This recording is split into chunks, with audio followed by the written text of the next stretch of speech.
Hey all, this is Brown at I Have Brown, and tonight we're going to be talking about X-Men Annual Number 6, or as some people like to call it, X-Men versus Dracula, Blood Feud. And I think that actually has a better ring to it than just X-Men Annual Number 6. But this was from 1982, and you have this wonderful cover by Bill Sienkiewicz, wherein Storm has been completely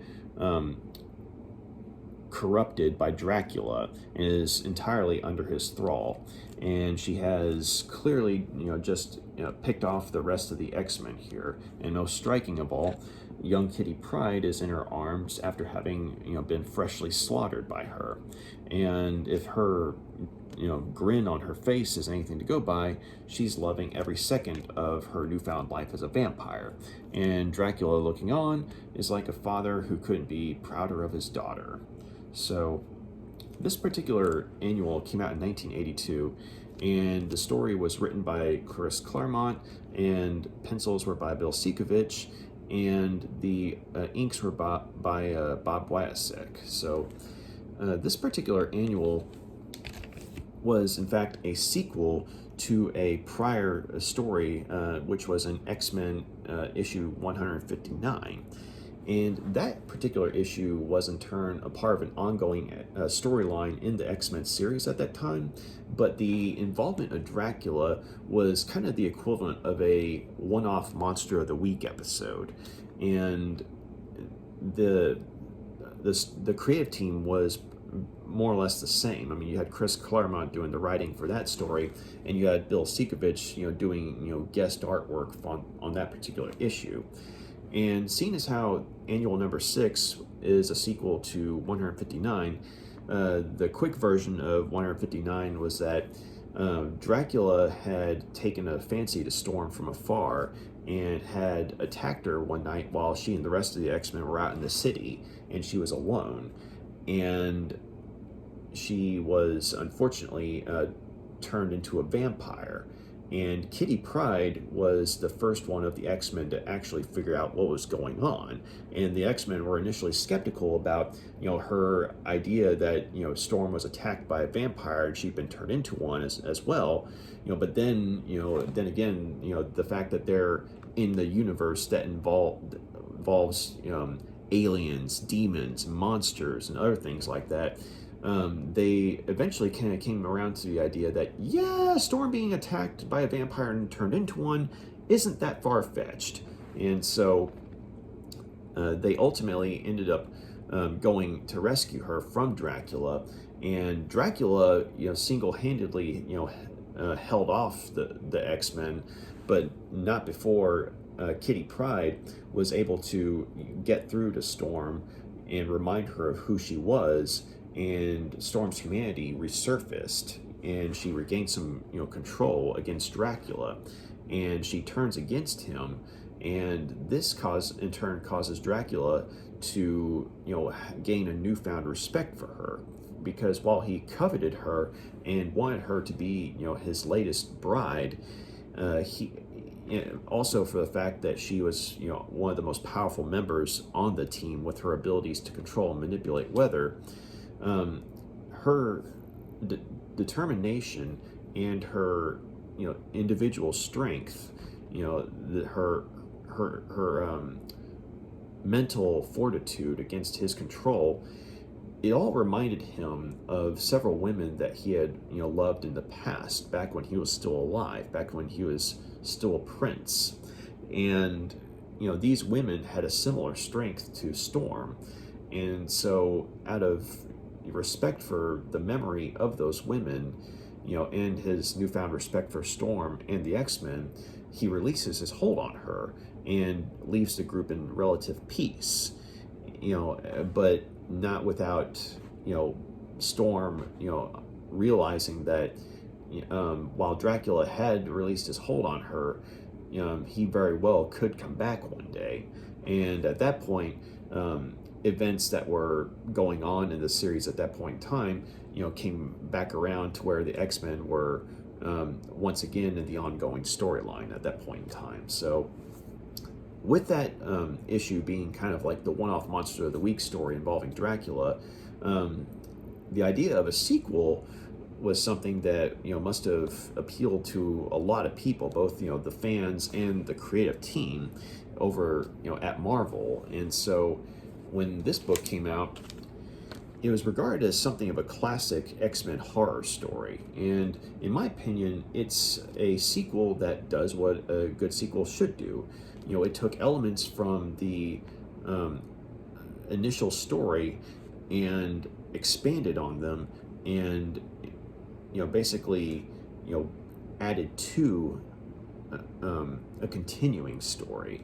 And so you basically have something that you could consider like a two-part horror storyline. You have X-Men 159, and then you have X-Men Annual number 6, and you put those two together and you have a really cool X-Men horror story. And so one of the funny things about this particular annual, though, is that I have Essential X-Men, Volume 3, which contains several of the individual X-Men issues, including 159, and it has X-Men Annuals number 3 through 5, but it does not have Annual number 6. And I also have X-Men, Essential X-Men Volume 4, which has a bunch of stuff, including X-Men Annual number 7, but it does not have X-Men Annual 6 either. So I don't know if there was some kind of legal red tape issue, or if it was just maybe the versions I got, or excuse me, the editions I got of volumes 3 and 4 just happened to exclude this one.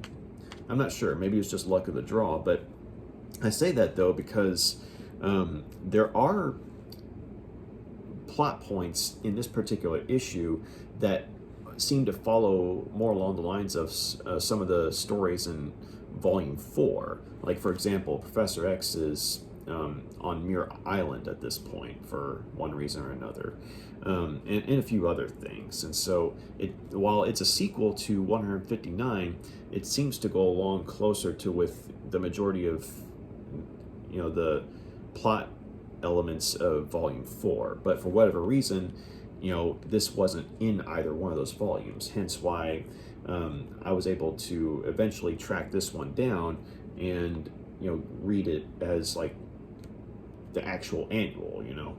But yeah, if you're an X-Men fan though, it's definitely worth picking up in my opinion. So I mean, if there is an Essential X-Men volume out there that does have this one, by all means get it. But if for some reason you can't find it, there's no harm in having the actual annual either, because it's an awesome, X-Men horror story.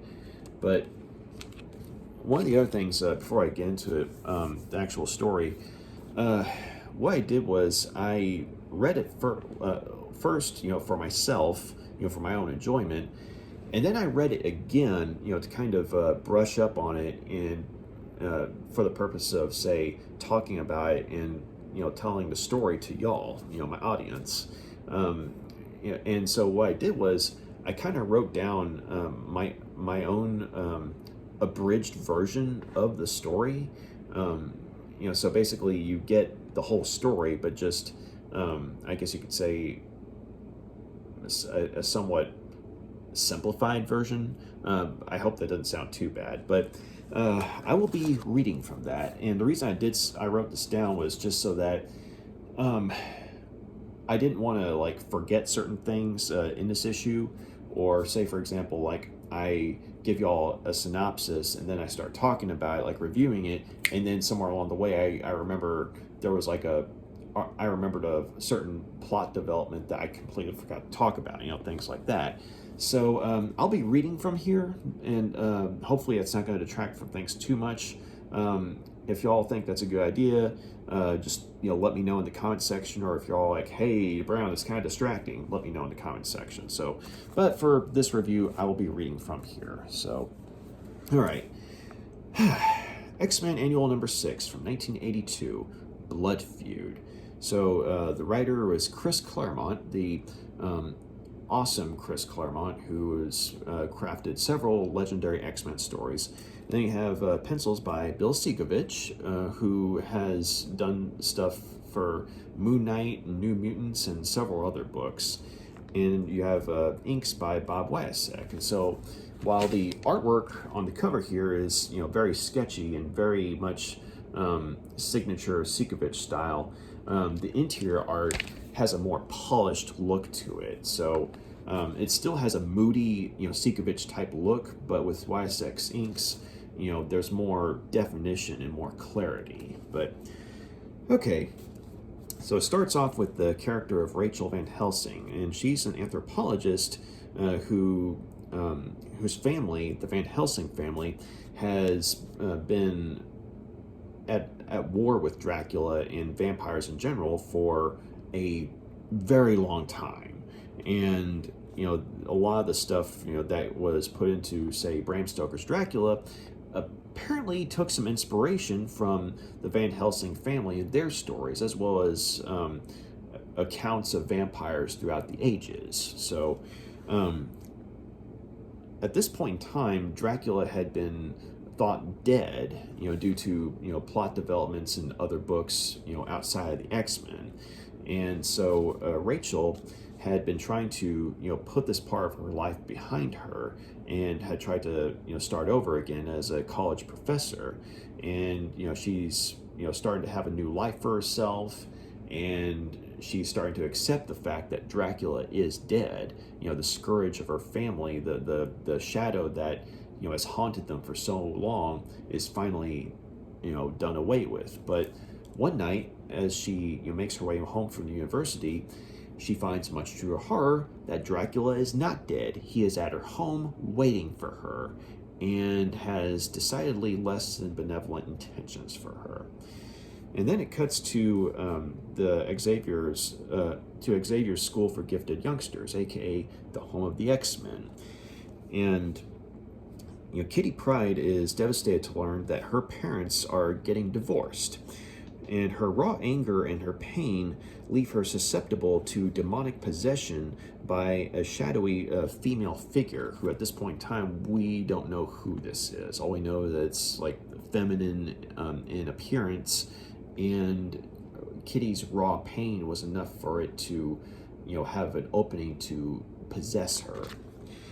And so Aurora, meanwhile, Aurora as in Storm, has a terrifying nightmare about turning into a vampire and murdering her teammates before joining Dracula as his dark lover. Awoken, she realizes that she's been summoned by Dracula. She thought that he had sworn to release his vampiric hold on her, but he clearly lied. Knowing that Dracula will harm her friends, she goes to meet him. Meanwhile, Kitty awakens, but not as herself. The unknown entity, the shadowy female figure, is in control of her, and she binds Colossus, aka Peter, to her will before embarking on a mission that's tied to Storm and Dracula. And whoever this person is in control of Kitty, she's powerful, but not powerful enough to control all the X-Men. And so she was able to only bind one of them to her will in the amount of time that she had to work with, because time was of the essence for this mysterious mission that she's on. And so the fact that Peter had at this point in time was already in love with Kitty, that created an opening for quote unquote Kitty to better bind Peter to her will. So meanwhile, Storm follows Dracula's summons to a castle in England. There she meets Dracula and a newly turned Rachel Van Helsing. She learns that her bond with Dracula allows him to read her mind, and Dracula tells her that he had released her, but had no choice but to reclaim her in this particular matter. After a battle of mental and spiritual wills, he does reclaim her. And after both he and Storm have recovered from said battle, with Storm getting some, a medical treatment from Rachel, Dracula tells her that he needs her to steal a book from a castle in the town of Pendragon. This book contains a spell for the obliteration of all vampires. And he cannot obtain it himself, because it was, in fact, hidden by Rachel when she was still alive and human at this particular location, because the castle itself is on a very powerful spot of holy ground.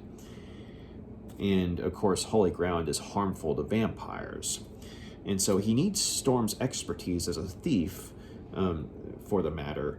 And basically, Storm wants to spare her friends, and she agrees, so long as one, no one is harmed, and two, this cannot be traced back to the X-Men. So Dracula agrees to this, and to free her from his hold when she completes her task. And so he also chose her for a job instead of, instead of Rachel. He chose Storm instead of Rachel because while he does have Rachel under his control, she deliberately does not know all the castle's non-magical defenses.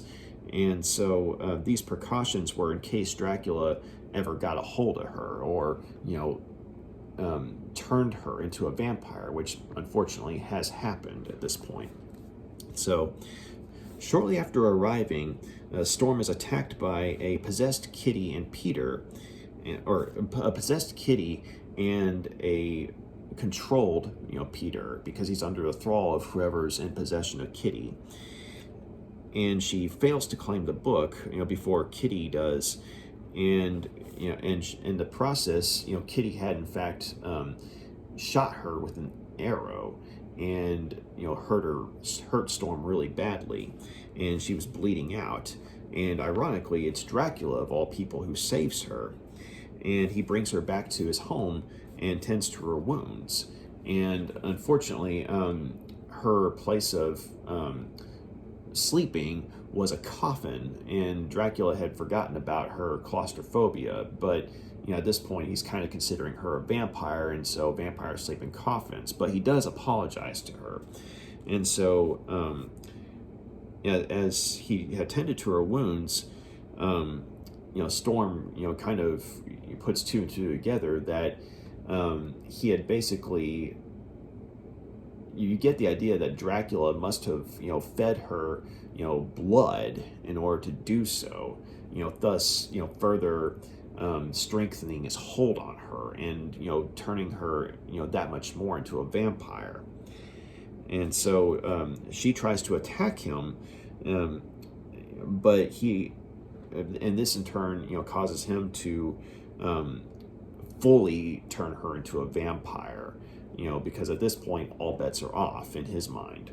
But then the X-Men come in, and they've made their way from Westchester to England at this point. Okay. And at this point, the X-Men, they're able to, put up a fight against Dracula, and, they're going off of their prior experience of, going up against him, of fighting him. And they're actually able to wound him quite a bit. But he's, at this point, he's able to control Rachel, and she's kind of his familiar. And, she's able to, cause enough of a distraction to pose an obstacle of defense against the X-Men. And so at that point, Kitty and Colossus, break into the castle, or into Dracula's castle, and add to the chaos. And so while Dracula retreats to the catacombs underneath his castle. And in the meantime, though, he had actually drank Wolverine's blood, and this in turn allowed him to gain a measure of control of Wolverine. And he orders him to kill the X-Men and Kitty. And so at that point, Storm and Rachel are in combat with one another, and while Dracula's concentration is on Wolverine and controlling him, his control over Rachel slips. And at that point, she begs Storm to kill her, but Storm can't bring herself to do it. She thought she could, because, she's thinking, vampires, I mean, they have to be stopped, they have to be destroyed. But when she's faced with the humanity of Rachel, the human part of her breaking through, she can't bring herself to kill Rachel.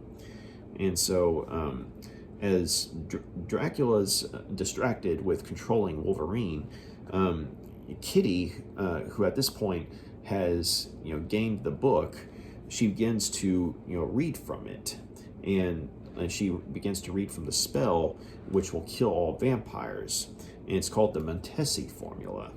And as she does so, Dracula begins to disintegrate, and he's this close to being burned to ashes.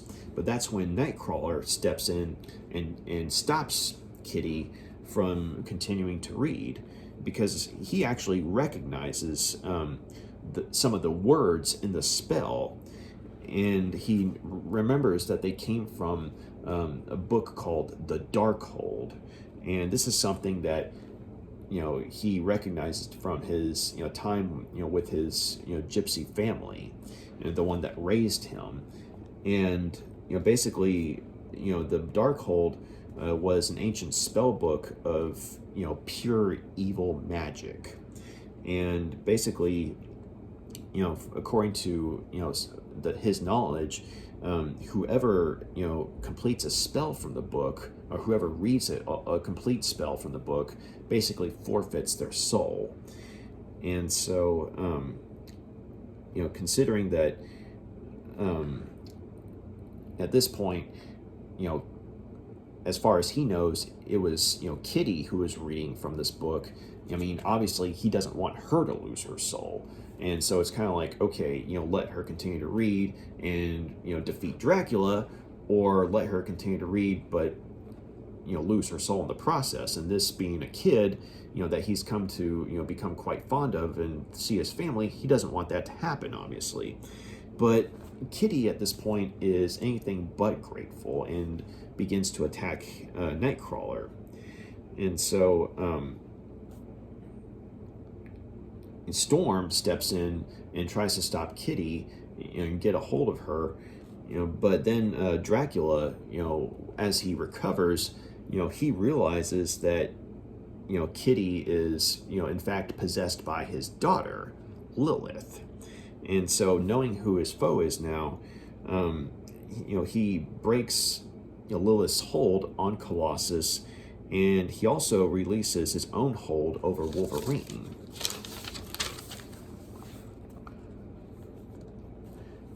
And he and Lilith, they have a brief battle with one another, but he defeats her, and then he turns to kill the X-Men, because he acknowledges them as powerful foes, but as powerful foes, they may kill him if he permits them to live and fight another day.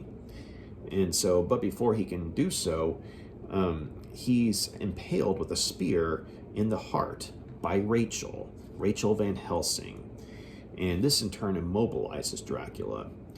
And she then uses a makeshift cross to burn him with raw holy power. And and since she was a member of a vampire slaying family, she definitely has a lot in the way of faith. So with her humanity resurfacing and having some measure of control of herself, she's using her faith to hurt Dracula. And this causes the skin from his bones to melt off entirely, and all that's left on the floor is his skeleton. And as she drops the cross, her own hands have been burnt by the pure holy power, because while she herself was going off of human faith, she was still a vampire. So while it definitely succeeded in defeating Dracula, it also hurt her as well. And so she tells the X-Men that Dracula will, only truly be dead if his head is severed from his body.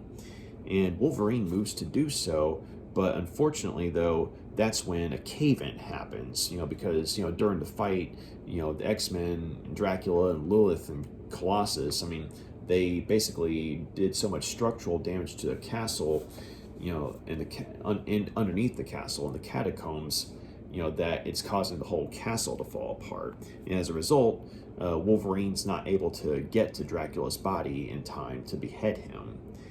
So, they flee, the castle falls apart around them, but they make it outside just in time. And outside, it's dawn.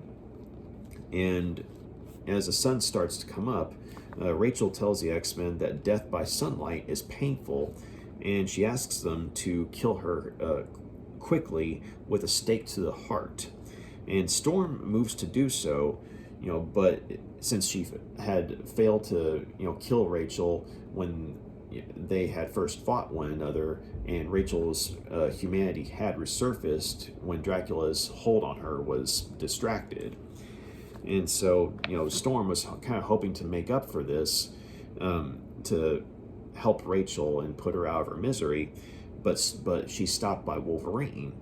And he knows that he's the resident killer of the group, and he doesn't want Storm to join him as another killer. And because he knows her, he's gotten to know her in their time as, teammates on the X-Men, and they've kind of, come to see each other as family. And Wolverine wants to spare Storm, the darkness and the horror that comes from killing another, human being, or another living being, I should say. So as he, he takes a stake from Storm, he asks Rachel if she's, sure about this, and she is.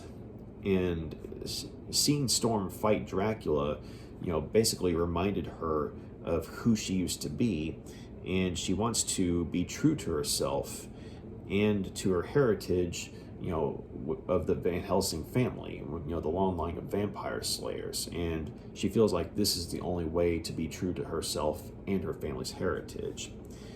And so Wolverine kills her quickly, but as she dies, she sees her final sunset, and she's dead before the sunlight burns the skin from her bones. And it's shortly after that that Lilith reveals her true self to the X-Men, and leaves Kitty's body. And she explains to them that she was, quote unquote, created as a vampire to, be her father's eternal nemesis.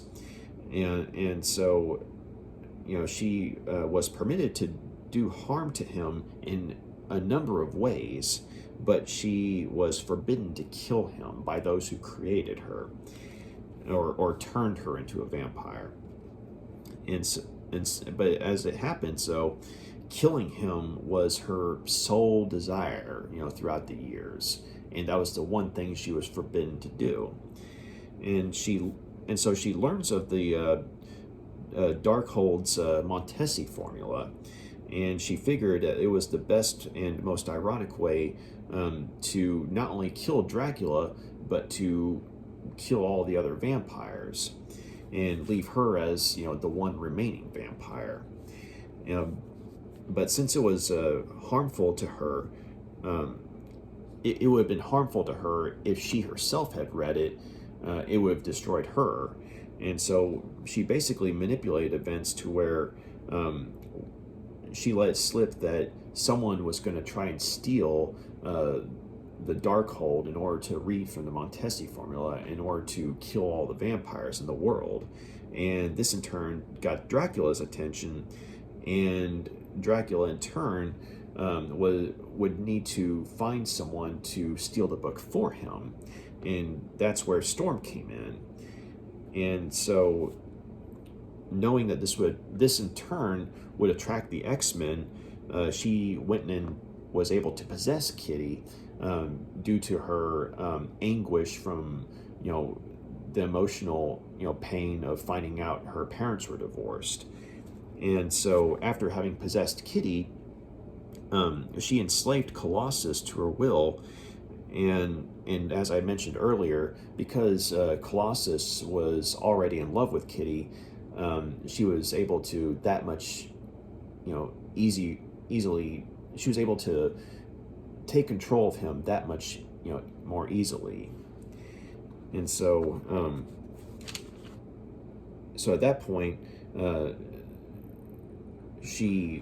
while she and Colossus were, going after Storm and Dracula, she knew that the X-Men would be on their tail.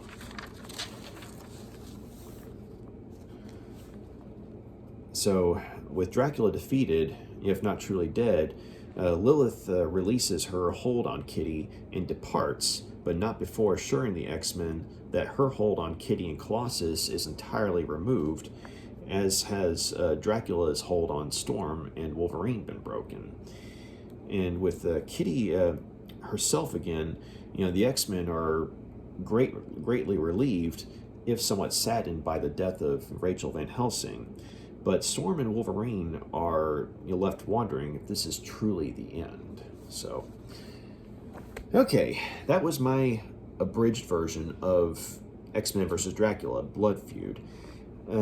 I think that this was a great X-Men horror story, and I think that it was an excellent sequel to an already excellent standalone story, and I think it did what good sequels should do. I mean, it took plot elements from the story, the original story, as in X-Men 159, and expanded on them, and continued the story, to where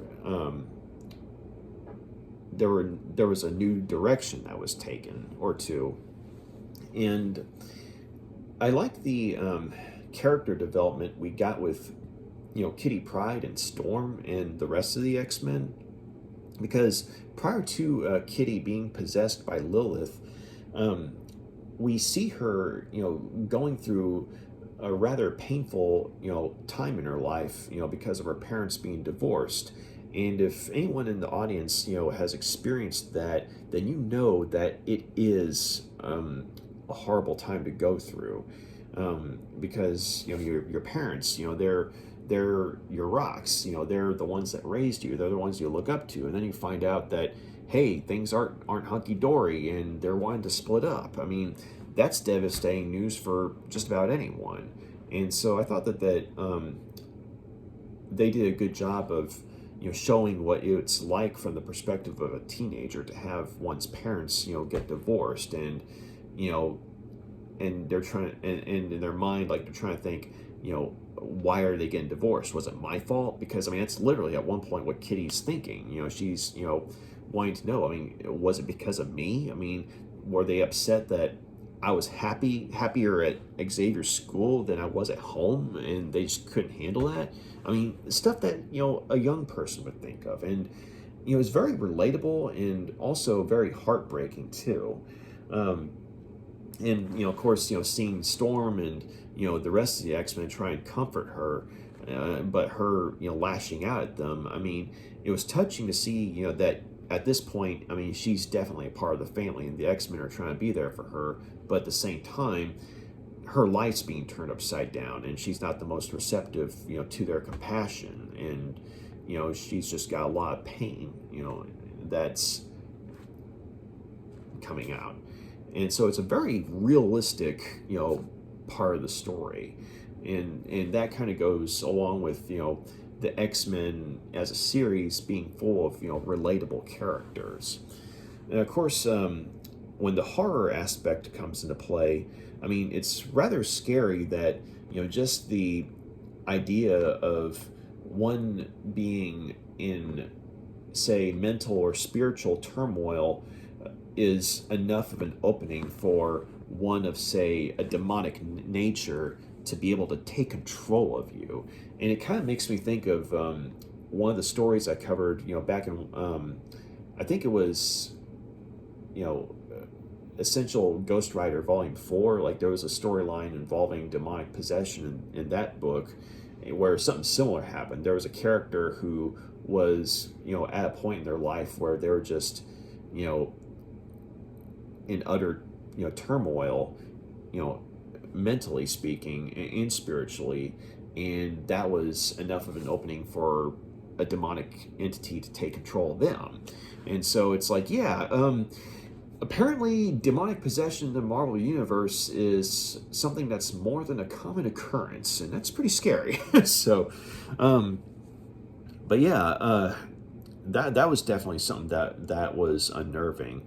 And of course, then you have the dream sequence, or I should say the nightmare sequence with, Storm, murdering all of her teammates. And it's interesting how it kind of combines eroticism and horror because, this is Storm, and she's, a beautiful woman, and she's drawn in a rather erotic manner. And when she's, killing her teammates, it even says she grants them a moment of supreme ecstasy, before snuffing out their lives by, draining their blood entirely. And so, yeah, I mean, it definitely goes along with the tradition of combining horror and eroticism with the vampire lore. And, you see some good horror imagery of her, say, turning into sort of a bat and human hybrid in order to, make her way to Dracula and what have you. And, when she wakes up, I mean, it's like, it feels like, you're right there with her. You've just woken up from a horrifying nightmare. And in, because this is a bigger book than, say, an individual issue that 159 was, we get more, character development with Dracula. And Dracula, I mean, make no mistake, is an evil being, okay? But we see that there's some nuance to his character. I mean, we kind of got a glimpse of that in 159, what with his, line of dialogue about Storm reminding him of other women he had loved in the past.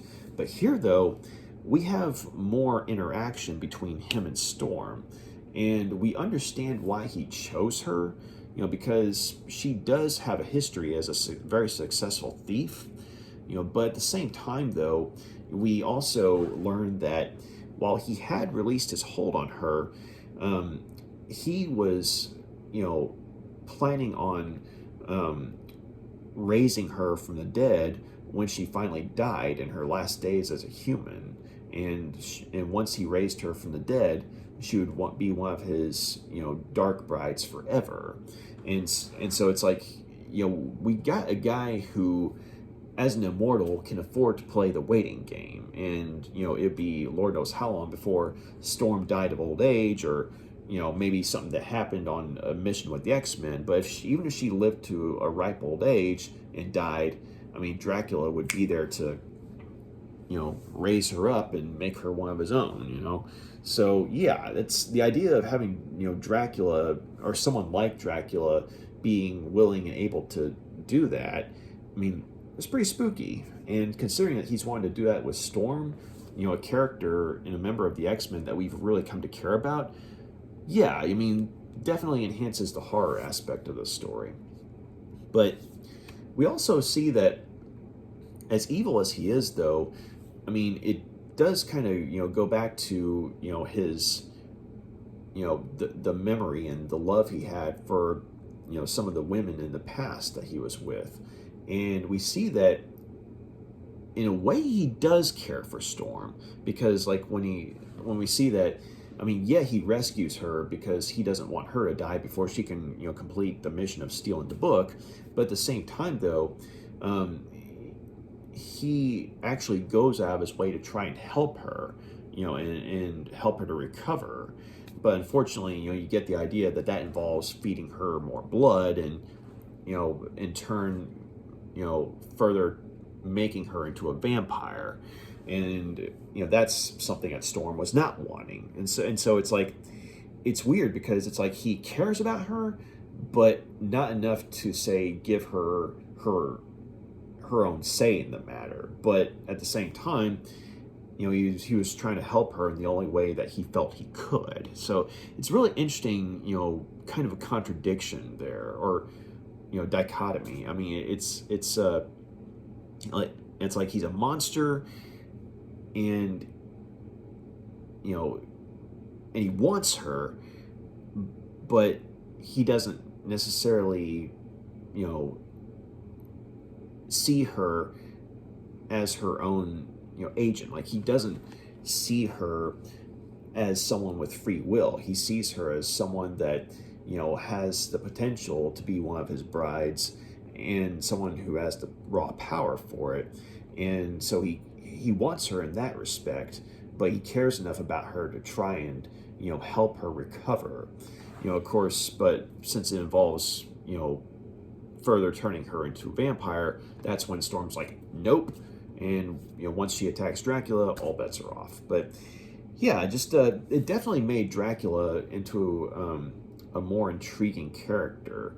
I mean, because, I mean, I'm guessing some of y'all have had exposure to Dracula in some form or fashion, but in terms of, say, the comic books, I mean, X-Men 159, I'm pretty sure, was the first time that the X-Men had ever gone up against him. And, you know, since that was a single issue, you know, we didn't have a whole lot of time to get to get a lot of development from Dracula as a character, whereas here we do. And so Dracula's characterization here kind of goes hand in hand with a lot of the lore that, you know, some of us are familiar with. But it was also pretty cool, you know, seeing the X-Men, you know, when they're going up against Dracula, they've trained enough, you know, as a team to where, you know, even if this had been their first time fighting Dracula, you know, they've had enough combat experience to where, you know, they'd still probably be able to give him a run for his money. But considering that this is their second time fighting him, they have prior experience. Hence why they're actually able to, you know, wound him a number of times. Whereas in the first encounter, I mean, with a few instances aside, Dracula was basically able to, you know, throw them around, you know, like no one's business, right? Whereas here, though, they actually have him on the ropes, and you know, he has to resort to taking control of Wolverine to do his dirty work for him. Whereas, you know, in the first time they fought, you know, he was able to hold his own against them. But this time, it's like the X-Men learned from experience, and so I thought that was pretty cool to see. I mean, excuse me. You know, the X-Men, you know, being able to, you know, put up a genuine fight against Dracula and do some damage enough to where he actually has to get some help, or outside help, so to speak, in a sense of, you know, biting Wolverine and draining his blood, or draining some of his blood and feeding on him, and thus being able to bind Wolverine to his will. And the idea that you could bind someone like Wolverine to your will if you're someone like Dracula, that makes the idea of Dracula in the Marvel Universe that much more terrifying, because, you know, Wolverine as a character is someone who's very individualistic and, you know, very stubborn-minded, and is prone to resisting mental control. But the fact that Dracula was able to control him just like that after feeding on him, yeah, that just adds to the, you know, horror factor. I mean, you know, with his, you know, control of, you know, Wolverine and Storm and Rachel Van Helsing. I mean, but, you know, the one downside for him is that, you know, him trying to control, you know, all those people at once, you know, basically loosens his control on some of them, you know, to a point where Rachel was able to, you know, summon up the willpower to try and persuade Storm to kill her. And Rachel, I liked her character, because even though this was my first time seeing her as a character in just anything, really, I mean, you know, we learn enough about her, you know, to where it's like we have a sense of history with her character, to where when she's turned into a vampire and she's trying to persuade Storm to just accept, you know, the gift that Dracula is offering, I mean, and we see that there's a part of her that's regretful of that, but at the same time is taking to this newfound gift of vampirism with a certain dark amount of joy. I mean, we understand, you know, what her character's going through, and of course, you know, when Dracula's hold on her is loosened, you know, and she's begging Storm to kill her, we really do feel sorry for her, because, what with what we know about her and her being a part of a vampire slaying family, I mean, her being under Dracula's control has to be, some form of torture. So while she's initially reveling in her, new life as a vampire, partially because she's under Dracula's control as as a familiar for him, there's enough of her old self in there to where she's probably screaming on the inside. And so, when she sees Storm fighting back against Dracula, that gives her even more strength to be able to, actually, turn the tables on Dracula and help the X-Men defeat him. And basically, she's able to use her, knowledge in slaying vampires, one last time. And so I thought that was a good way for her to go out on. So even though Dracula did not die the final death in this story, because, I mean, we do see him in other stories, I mean, outside of the X-Men, at various points, throughout the decades, even though he didn't die the final death, the fact that Rachel Van Helsing was able to retain enough of her humanity in the climax to be able to be the one to ultimately defeat him, with some help from the X-Men, of course, but it's her who dealt the final blows to him. And so it's kind of like everything came full circle. I mean, her family had been hunting him for Lord knows how long, and had initially thought to have, I guess, I don't remember if it was their family who had defeated Dracula, but I know that he had supposedly died at some point in some other stories outside of the X-Men. I don't know what those books were, but I do remember hearing about that, though. But I think that the Van Helsing family may have had something to do with it. So if that's the case, though, the fact that the Van Helsing family had spent so many years going after Dracula, and it's the final member of the family, Rachel Van Helsing, the last one left, who, even though she's been turned into a vampire, she's the one who's able to ultimately defeat Dracula. Like, the X-Men softened him up, but she's the one who killed him, at least for now. And that in turn leads to her fate. I thought it was a very poignant moment, because here, I mean, with Dracula dead, I mean, she's completely, free from his control, but she's still a vampire, and she knows that if she continues to walk the earth as a vampire, she won't ever be able to live in the sunlight, and she won't be able to she won't be able to honor her family's heritage, she feels, if she continues to live as a vampire. And she doesn't want to live as a monster anymore. Or she doesn't want to live as a monster. She'd rather die with her humanity intact than walk the earth as a ghoul. And you think about that, and you say, you see a show like Forever Night, where the main character, is trying to find a cure for his vampirism, but he spent, so long as a vampire that, he's still plagued with, the memories of all the people he's killed. And you take that, and then you kind of apply that to the character of, Rachel Van Helsing. And that very well may have been her fate had she chosen not to be killed by the X-Men. And so, with that in mind, her decision to ask the X-Men to kill her, as tragic as it is, makes a lot of sense for her character. And I like the fact that Storm, tried to kill her, once, but couldn't bring herself to do it. But the second time, at the end of the story, she's willing to do it this time in order to, help someone,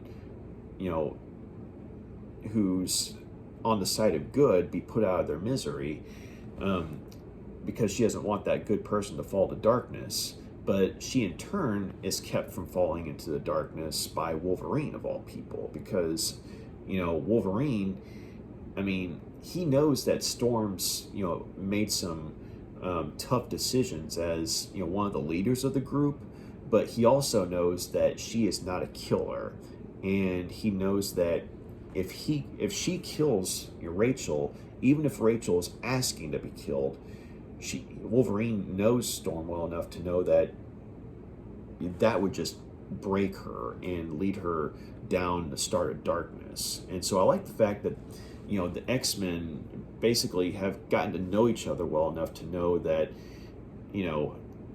like Wolverine knows Storm well enough to know that he needs to be the one to kill Rachel and put her out of her misery, not Storm. And so that action made a lot of sense. But I also like seeing that even though he's the quote-unquote resident killer of the group, he's not without compassion when it comes to that. Because in this case, I mean, when he's killing Rachel, he's not doing this, out of some sick, thrill, and he's not doing it out of some vindictive, desire. Like, he's doing this to genuinely help this person, to help this person die as themselves, as a human. But he tries to do so with as much compassion as possible. Hence why he does so quickly, or because according to Rachel, a stake to the heart is much quicker than, say, being killed by sunlight for a vampire. But Wolverine, I mean, he's familiar enough with killing to know how to kill someone swiftly. And so while he does kill her, he makes sure that she doesn't suffer any more than she needs to. And I like that as she's dying, she gets to see the sunrise one more time. And I like that, she got to see something beautiful before she died, and that she died before the sun could burn her. And so she literally did, die as herself. And so, yeah, it was bittersweet, really. Very poignant, ending right there. And I guess the one quibble I had was with the character of Lilith. Not so much her character, because, I mean, we get enough information about her, and we see through her actions, just how manipulative and evil she is. What with the way she controls Kitty Pryde, and her tactical strategy, and getting Colossus to be her familiar. And we definitely see her as a threat, but I do wish that the creative team had explained more about her, because when she's revealing herself to the X-Men at the end of the story and releasing Kitty from her possession, and she explains who she is, and that she is a daughter of Dracula, but she was created as a vampire, she says, to be Dracula's eternal nemesis. The thing is, though, she doesn't say who created her.